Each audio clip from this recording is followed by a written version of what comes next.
So ಅಲ್ಲಿ ಒಂದು culture ನಿಮಗೆ ಎಷ್ಟು ಖುಷಿ ಕೊಡ್ತು ಸರ್ ತೆಗೆದಷ್ಟು ವಿಚಾರಗಳು? ಯಾಕಂದ್ರೆ ಈ ಸಿನಿಮಾದ ಒಂದು ಫಸ್ಟ್ ಪೋಸ್ಟರ್ ನೋಡಿದಾಗ ಈ ಊರು ಮಾರಿ ಸಂಸ್ಕೃತಿ ಇಲ್ಲ, ಆ ಥರದ ವರ್ಗದ ಬಗ್ಗೆ ನಾನು ಗೊತ್ತಾ? ದುರ್ಮುಡುಕಿ ಅದು ಅದೇ ನಮ್ಮ ಜಾನಪದ ಕಲೆಗಳನ್ನು ನಮ್ಮ ಕಥೆಗಳಲ್ಲಿ ಯಾವಾಗಲೂ ಹೇಳಕ್ಕೆ ಇಷ್ಟಪಡ್ತೀನಿ ನಾನು. ಅಂದರೆ ಪ್ರತಿ ಸರಿನೂ ಒಂದು ಜಾನಪದ ಟಚ್ ಕೊಡೋಣ, ಅದನ್ನು ನಾವು ಬಿಡೋದು ಬೇಡ. ಇವತ್ತೆಲ್ಲ ನೋಡಿ, ನೀವು ಹೇಳಿದಂಗೆ ಜನ್ಜಿ ಮಕ್ಕಳು ಇವತ್ತು ಫೋನಲ್ಲಿ ಎಲ್ಲವನ್ನೂ ಬೇರೆ ಬೇರೆ ಬೇರೆದೆಲ್ಲ ಅಡಾಪ್ಟ್ ಮಾಡ್ಕೋತಾ ಇದ್ದಾರೆ. ನಮ್ಮದನ್ನು ಬಿಟ್ಬಿಡಬಾರ್ದು ಅನ್ನೋ ಒಂದು ಆತಂಕ ನನಗಿದೆ. ಅದೇ ನಮ್ಮ ಮಕ್ಕಳಿಗೆ ಇವತ್ತು ನಾವೇನು ಕೊಡೋಕ್ಕೆ ಸಾಧ್ಯ?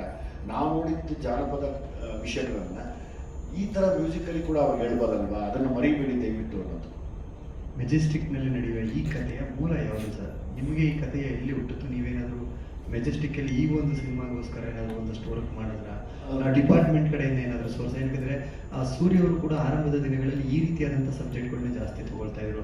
ಎಸ್ಪೆಷಲಿ ಕೆಂಡ ಸಂಪಿಗೆ ಬಂದಂಥ ಸಂದರ್ಭದಲ್ಲಿ ಡಿಪಾರ್ಟ್ಮೆಂಟಿಂದ ಒಂದಷ್ಟು ವಿಚಾರಗಳನ್ನ ತಿಳ್ಕೊಂಡು ಅದನ್ನು ತೆರೆ ಮೇಲೆ ತರುವಂಥ ಕೆಲಸ ಮಾಡ್ತಿದ್ರು. ಸೊ ನೀವು ಅದೇ ರೀತಿ ಮಾಡಿದ್ದೀರಾ ಅಂತ ಇದೆ?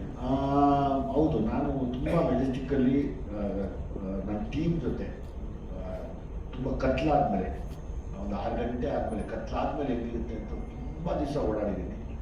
ತುಂಬ ದಿವಸ ಓಡಾಡಿ ಒಬ್ಬರೊಬ್ಬರನ್ನೇ ಗೊತ್ತಿಲ್ಲದಂಗೆ ಕರೆಸಿ ಏನು ನಡೀತಾ ಇದೆ ಇಲ್ಲಿ. ಯಾವಾಗಲೂ ಇದ್ದೇ ಇರ್ತಾರಲ್ಲ ಯಾರೋ ಒಬ್ಬರು ನಮಗೆ ಮಾಹಿತಿ ಕೊಡೋರು ಇದ್ದೇ ಇರಬೇಕು, ಇಲ್ಲಾಂದರೆ ಕಷ್ಟ ಕೆಲಸ ಮಾಡೋದು. ಸೊ ಹಾಗಾಗಿ ಒಂದಷ್ಟು ಮಾಹಿತಿಗಳನ್ನ ಕಲೆ ಹಾಕಿ ಈ ಸತ್ಯ ಅಂದಾಗ ಅದರೊಳಗಡೆ ಕೈ ಇಡ್ತೀನಿ ನಾನು ಪ್ರತಿ ಸರಿ ಕತೆ ಬರೆಯುವಾಗಲೂ. ಅದಕ್ಕೆ ನಾನು ಸ್ವಲ್ಪ ಸೂಕ್ಷ್ಮದಲ್ಲಿ ಕಥೆನ ಹೇಳೋಕ್ಕೆ ಇಷ್ಟಪಡ್ತೀನಿ.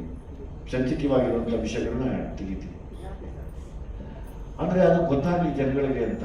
ಈಗ ಅಂದರೆ ನಮಗೆಷ್ಟೋ ವಿಷಯಗಳು ತಮ್ಮ ಮಾಧ್ಯಮದ ಕೈಗೆ ಸಿಕ್ಕದೇ ಇರೋವು ಕೂಡ ಇದ್ದಾವೆ.